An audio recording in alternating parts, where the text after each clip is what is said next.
सोने से कंकर वो चांदी से मीठी नजर में बसाने को दिन चाहता है वो शहरे वहाँ का जगह मुस्तफा ने वही घर बनाने को दिन चाहता है जहाने मोहब्बत की आवाज़ गूंजे कहाँ सनारे ये दुल्हन से आमी इजाज़त अदा तो जाने शहादत लबों से लगा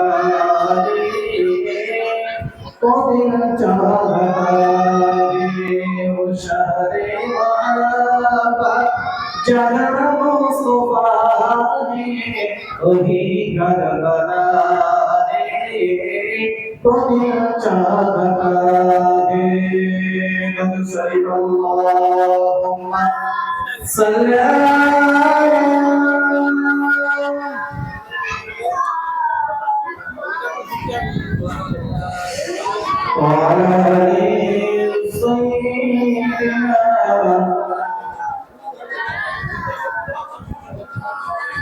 नहमदुहु व नसल्ली अला रसूलिल करीम अम्मा बाद फ़अऊज़ु बिल्लाहि मिनश शैतानिर रजीम बिस्मिल्लाहिर रहमानिर रहीम क़ुल इन कुंतुम तुहिब्बूनल्लाह फत्तबिऊनी युहब्बुकुमुल्लाह फ़क़ाल रसूलुल्लाहि सल्लल्लाहु अलैहि वसल्लम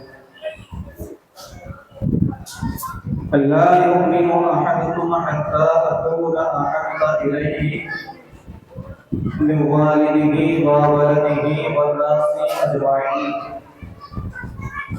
أو كما قال النبي صلى الله عليه وسلم সমস্ত প্রশংসা এবং ধন্যবাদ পরিচিত হয়ে রব্বুল আলামিন আল্লাহ তাআলার দরবারে যিনি হলো পবিত্র মজলিস আমাদের ইন্তজাম করতে তৌফিক দিয়েছেন আমরা সকলেই সমবেত কণ্ঠে বলি আলহামদুলিল্লাহ তাকবীর জানাই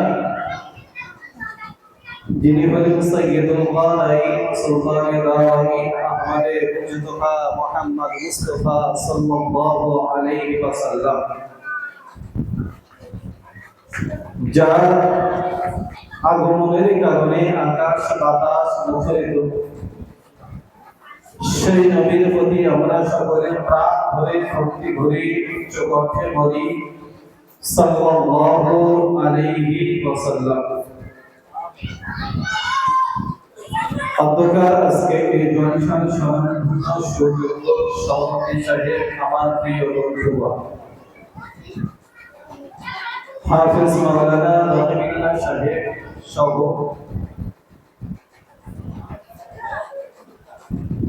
আমার প্রিয় বন্ধু লহঙ্গ হানাফিয়া মাদ্রাসা স্বনামধন্য শিক্ষক মাওলানা মুফতি মাসুদুল্লাহ মোহাম্মদ সাহেব এছাড়াও আমার সম্মুখে উপস্থিত আমার স্নেহভাজন ছাত্র ভাইরা দূর দূরান্তে ছড়িয়ে ছিটিয়ে থাকা আমার দিন দরদি নির্বাসী নবীরা আব্বাজান ভাইরা পাটনাশিনা স্নেহময়ী মমতাময়ী ভাবিকা আমাজান অবয় সকলের প্রতি আমি অন্তরের অন্তঃস্থল থেকে প্রীতি শুভেচ্ছা অভিনন্দন জানিয়ে খুব সীমিত সময়ের জন্য কিছু কথা আলোকপাত করার নিয়ত করেছি তাতে আল্লাহ রাব্বুল আলামিনের মোবারক করেছে আল্লাহ রাব্বুল আলামিন আমার নাপাক জবান থেকে এমন কিছু কথা বলিয়ে না যাতে করে আমাদের সমাজের সকলের উপকারে আসে। সকলে বলি আল্লাহু আমিন। সম্মানীয় হাজিরিন, আজকে আমরা যারা বসেছি এই মজলিসে বা যারা ইন্তজাম করেছি এই মজলিসটার নাম দিয়েছি বিশ্বনবী দিবস। কেন বিশ্বনবী দিবস আমরা নাম দিলাম? নাম দেওয়ার পিছনে সার্থকতা কি রয়েছে, সর্বপ্রথম সেটাই আমরা জানতে চেষ্টা করি। যে নবীর কারণে আমরা পৃথিবীতে আশরাফুল মাখলুকাত হিসেবে মর্যাদার স্থান অধিকার করেছি, যিনি হলেন নবীর সাদাত, আমাদের সাদাত, উভয় জাহানের সাদাত, রাহমাতুল লিল আলামিন, হুজুরে নূর সাল্লাল্লাহু আলাইহি ওয়াসাল্লাম। এই হলো একটি পবিত্র মাসে আমাদের কাছে শুভাগমন করেছিলেন। সকলে বলি সুবহানাল্লাহ। সেই নবীর আশা বা সেই নবীর আগমনকে কেন্দ্র করে এই মজলিস।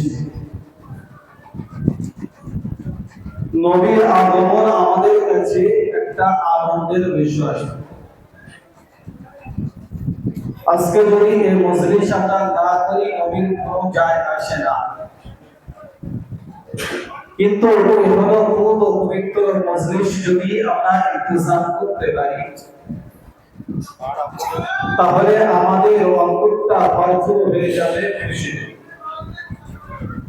বিধায় এখনো একটি খুব পবিত্র মজলিস আমরা ইন্তজাম করতে চেষ্টা করেছি এবং সফল কাম হয়েছি। সকলে বলি সুবহানাল্লাহ। তো নবীর জীবনী ইতিহাস এতটা পরিমাণ দীর্ঘই, যদি একটা মানুষ নবীর জীবন আদর্শ বলতে বলতে তার জীবনটা শেষ হয়ে যায়, নবীর জীবন আদর্শ নবীর জীবনী বলে শেষ করা সম্ভব হবে না। তো তার মধ্য দিয়েও বেসিক গুলো আমরা তুলে ধরার চেষ্টা করেছি। থিম গুলো সীমিত 5 মিনিটের ভিতরে আমি বোঝানোর চেষ্টা করেছি। আমাদের নবী সাল্লাল্লাহু আলাইহি রাহমাতুল লিল আলামিন এই পৃথিবীতে শুভাগমন করেছিলেন আজ থেকে 1450 বছর পূর্বে। রবিউল আউয়াল মাসের 12 তারিখ সুলতান দিন সুবহে সাদেকের সময়। তো নবীর আগমনের পূর্বে নবী যখন 6 মাস গর্ভে রয়েছে, তখন নবীজির আব্বাজান আব্দুল্লাহ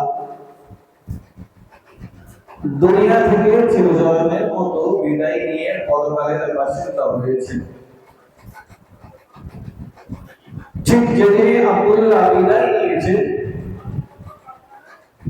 তার মাত্র 6 মাস পরে দয়ার নবী দুনিয়াতে শুভাগমন করেছেন বা মায়ের গর্ভ থেকে ভূমিষ্ঠ হয়েছে। রাসূল আকরাম সাল্লাল্লাহু আলাইহি ওয়াসাল্লাম যখন দুনিয়াতে ভূমিষ্ঠ হওয়ার পরে সর্বপ্রথম দুগ্ধ পান করলেন আম্মা জান আমিনা রাদিয়াল্লাহু আনহা, যিনি হলেন দয়ার নবীর আম্মা জান। মাত্র কয়েকবার দুধ পান করার পরে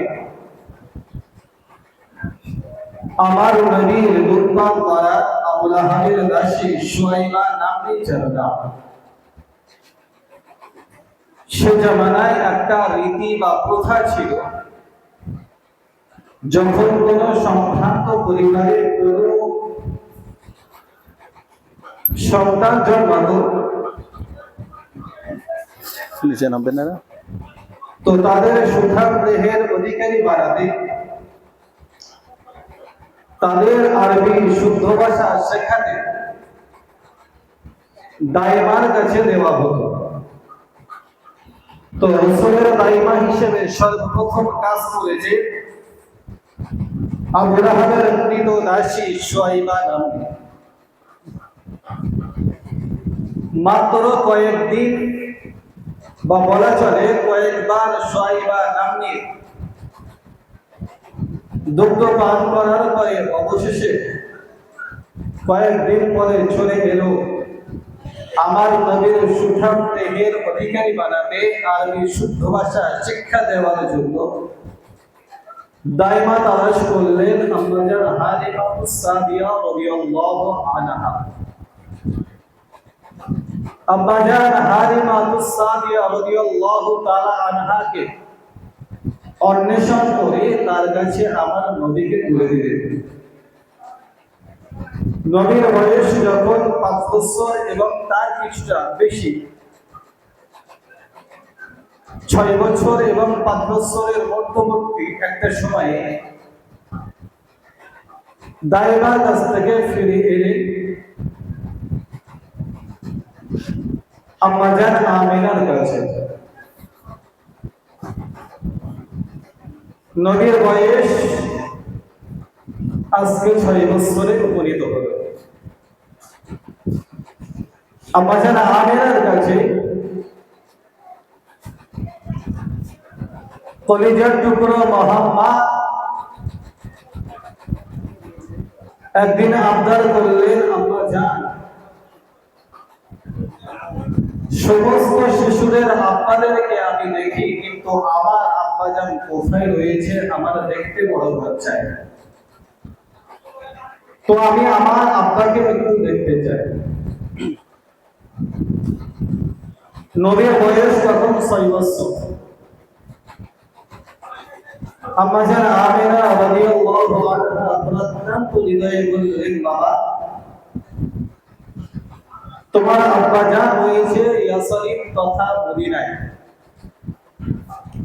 সেখানে তোমার আব্বাজান অবস্থান করেছে। আগামীকাল তোমাকে নিয়ে তোমার আব্বার সঙ্গে সাক্ষাৎ করাবো। তো রাসূল আকরাম সাল্লাল্লাহু আলাইহি ওয়াসাল্লাম এবং আম্মাজান আমিনার একজন দাসী দুইজন প্রস্তুতি নিলেন। আমার নবীর প্রস্তুতি নিলেন পরের দিন আব্বার সঙ্গে সাক্ষাৎ করার জন্য। চলে গেলেন মদিনায়।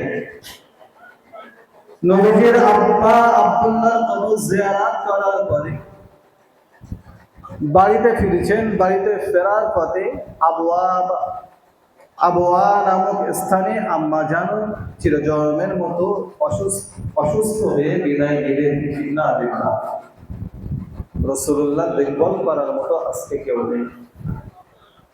কেবলমাত্র বয়োবৃদ্ধ একজন মানুষ যার নাম হলো আব্দুল মুত্তালিব। আব্দুল মুত্তালিব দায়িত্বভার বহন করলেন মাত্র 2 বছর, তার মানে 8 বছর নবীর বয়স। 8 বছর পর্যন্ত নবীর দায়িত্ব নেওয়ার পরে আব্দুল মুত্তালিব তিনিও দুনিয়া থেকে চিরজন্মের মতো বিদায় নিলেন। নবীর বয়স 8 বছর। দায়িত্বভার কে নেবেন? দায়িত্বভার নিলেন নবীর চাচা আবু তালেব। রাসূলুল্লাহর সে সময়ে দেখভাল করার মতো একজনই ব্যক্তি রয়েছে, যিনি হলেন নবীর চাচা আবু তালিব। দীর্ঘদিন যাবৎ নবীর লালন পালন করার পরে নবীর বয়স 25 বছরে উপনীত হল। 25 বছর বয়সে আম্মাজান খাদিজাতুল কুবরা রাদিয়াল্লাহু আনহা তিনি বিবাহের জন্য প্রস্তাব দিলেন আমার নবীকে। আল্লাহর নবীর চাচা যান আবু তালিব এই প্রস্তাব অ্যাকসেপ্ট করার পরে নবীর বিবাহ হলো। আম্মা জানা খাদিজাতুল কুবরা রাদিয়াল্লাহু আনহার সঙ্গে নবীর বয়স তখন 25 বছর। আম্মা জানা খাদিজাতুল কুবরা রাদিয়াল্লাহু আনহার বয়স তখন 40 বছর।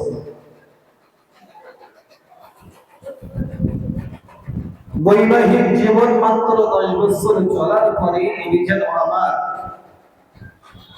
সবসময় চিন্তামগ্ন থাকতেন। নবী যেন আমার একাকিত্ব জীবন পছন্দ করতেন। নবী আমার একাকিত্ব জীবন পছন্দ করতেন, একা থাকতে পছন্দ করতেন। একটা স্থান নির্ধারণ করলেন, যে স্থানটার নাম হলো হেরা গুহা। হেরা গুহায় নবী আমার রয়েছে ধ্যানমগ্ন অবস্থায় 5 বছর যাবত।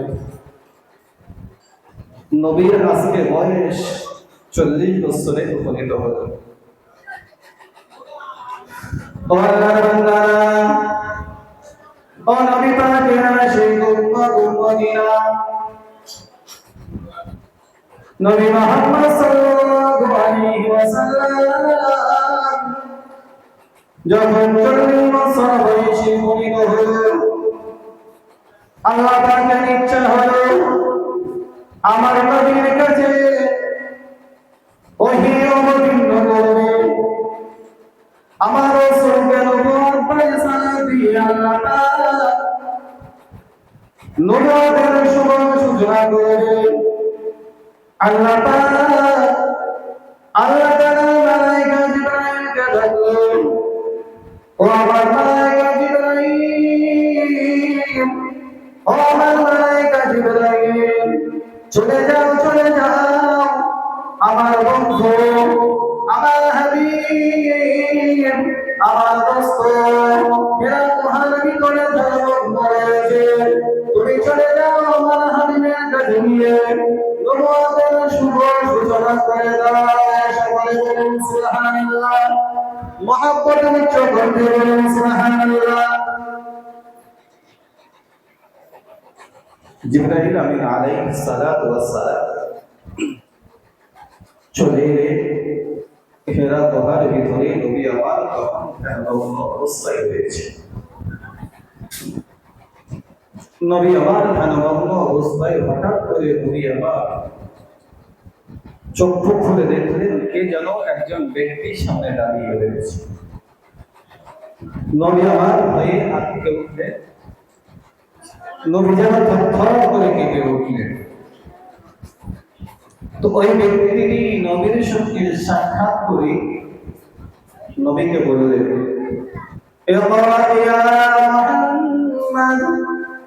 এ মুহাম্মদ পড়তে শুরু করো। নবী আমার জবাব দিলেন, হে ভাই, আমি পড়তে জানি না, আনা উম্মিয়ুন মা আনা বিকারি, আমি কিছুই পড়তে জানি না, আমি কিছুই পড়তে পারি না। আনা উম্মিয়ুন, আমি হলাম উম্মি। উম্মি বলা হয় যারা দুনিয়ার কোন শব্দের জ্ঞান রাখে না, দুনিয়াতে কোন অক্ষরের জ্ঞান যে বা যারা রাখে না, তাদেরকে উম্মি বলা হয়। তো নবী আমার উম্মি। নবী জাগতিক কোন জ্ঞান অর্জন করেননি, বরং আল্লাহর পক্ষ থেকে, আল্লাহ পাকের জ্ঞান ভান্ডার থেকে আমার নবীকে কিছু জ্ঞান ভান্ডারের এর অংশ দান করা হয়েছে। সকলে মহাপরে বলি সুবহানাল্লাহ। আর একটু জোরে বলি সুবহানাল্লাহ। তো নবী আমার যখন বললেন মা আনা বিকারিইন, আমি পড়তে জানি না, তো মালায়েকা জিবরাইল আমার নবীকে এতটা আস্তে পৃষ্ঠে জানতে করলেন, নবী আমার নিজেই বর্ণনা করেন, বলেন আমি ধৈর্যের শেষ সীমান্তে পৌঁছে গেছি। ধৈর্যের শেষ সীমান্তে পৌঁছে গেছি। আমাকে এতটা আস্তে পৃষ্ঠে জিবরাইল এত জোরে আমাকে ধরেছে, জানতে আমার যেন বুকটা, সিনাটা যেন ভেঙে যাওয়ার তৎপর হলো। দ্বিতীয়বার আবার মালাইকা জিবরাইল ছেড়ে দিয়ে বললেন, ইকরা ইয়া মুহাম্মদ, হে মুহাম্মদ পড়তে শুরু করো। নবী আমার বললেন, হে ভাই মা নবী করিম, আমি পড়তে জানি না, আমি পড়তে জানি না। দ্বিতীয়বার আবার আসছে বৃষ্টি মালাইকা জিবরাইল আমার নবীকে ধরলেন। নবী আমার জানিয়েছেন, আমাকে এত জোরে প্রেশার দেওয়া হলো, আমাকে এত জোরে চাপ দেওয়া হলো, আমি যেন ধরিতে সেই সীমান্ত উপনীত হয়েছি। দ্বিতীয়বার আমি বললাম মা নবী করিম, দ্বিতীয়বারের জন্য আবার আসতে বৃষ্টি রাখতে শুরু করলো। নবী পাকে আসি করবো মাথা ঠান্ডা করে শুনে গেলেন। নবী আমার যখন দ্বিতীয়বারের জন্য বললেন না নবী করিম, দ্বিতীয়বারের জন্য জিবরাইল আমিন আলাইহিস সালাতু ওয়াস সালাম আবার আমার নবীকে আসতে পৃষ্ঠা ধরলেন। নবী আমার বর্ণনা করেন, তৃতীয়বারে আরো বেশি জোরে আমাকে আপনি ধারণ করলেন। আমি ভয়কে শেষ সীমান্তে পৌঁছে গিয়েছি। আমার দেহটা থরথর করে কেঁপে উঠেছে। আমি হেরা গুহা থেকে বাইরে রওনা দিলাম। আমি বাড়িতে যখন চলে এলাম, আমার বিবি খাদিজাকে বললাম, ও বিবি খাদিজা, ও বিবি খাদিজা, আমাকে কম্বলটা ছাড়িয়ে করে দাও। ও বিবি খাদিজা, আমাকে কম্বল জড়িয়ে দাও। আমি রাসূলুল্লাহ, আমি ভয় পেয়েছি। আম্মা জান খাদিজাতুল কুবরা রাদিয়াল্লাহু আনহা, আম্মা জান খাদিজাতুল কুবরা রাদিয়াল্লাহু আনহা আমার নবীকে জিজ্ঞাসা করলেন, হে প্রাণের স্বামী মুহাম্মদ, আপনি তো হেরা পর্বতের ভিতরে ছিলেন, আপনি তো হেরা গুহার ভিতরে ছিলেন, কি এমন হয়েছে আপনি কাঁপছেন? আপনার দেহটা কেন কাঁপছে?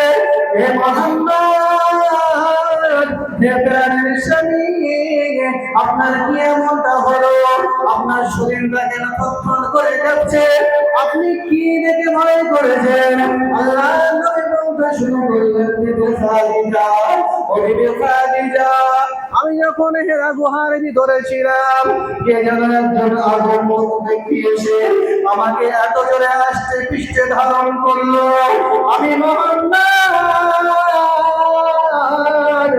আমার জীবন নিয়ে আশঙ্কার ভিতরে রয়েছি। জানি না আমি কখন ইন্তেকাল করবো, আমি কখন মারা যাব। আমাকে হয়তো ওই আগন্তুক ব্যক্তিটা মেরে দেবে। তখন নবী আমার জিবরাইলকে চিনতে পারেনি। আমাদের খাদিজা সান্ত্বনা দিলে, হে প্রাণের স্বামী মুহাম্মদ, আপনি এমন কোনো কাজ করেননি যে কারণে আল্লাহ পাক আপনার জীবনে কোনো একটি বিপদ দিয়ে আপনাকে লাঞ্ছিত করে দুনিয়া থেকে বিদায় করে দেবেন। কেননা আপনি আত্মীয়তা ছিন্ন করেন না, আপনি গরিব অসহায় দরিদ্র যারা তাদের প্রতি আপনার সহানুভূতি মহব্বত রয়েছে। আপনি সকলের হক সঠিকভাবে দেন।